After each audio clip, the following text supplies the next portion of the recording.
Енді біз бұл өрнектерді қоюды қазір көрдік.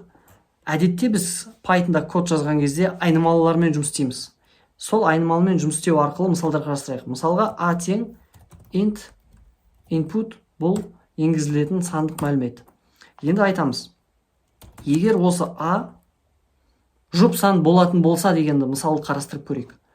Жұп сан дегеніміз не? Жұп сан бұл 2-ге бөлінетін сандар. 0, 2, 4, 6, 8 сол сияқты кете береді. 2-ге бөлінетін деген кезде көп оқушылар осы мысалды былай жазып бастап кетеді.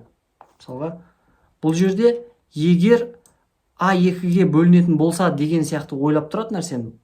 Бірақ бұл жерде олай айтылған жоқ. Егер a-ны бөлгенде 2-ге дейді да тоқтайды, яғни біздің өрнегіміз тұйықталған жоқ. Егер a-ны 2-ге бөлгенде и все. 2-ге бөлгенде қандай болу керек? Оның ары қарай өрнегі тұйықталу керек. Негізі жұп сан 2-ге бөлінеді дегенді санды 2-ге бөлгенде қалдығы қалмайды деп айту керек. Бұл дегеніміз мына процент амалын қолданамыз. A санын 2-ге бөлгендегі қалдық қалмайтын болса, яғни қалдық 0 шығатын болса, онда оны жұп сан деп айтуға болады.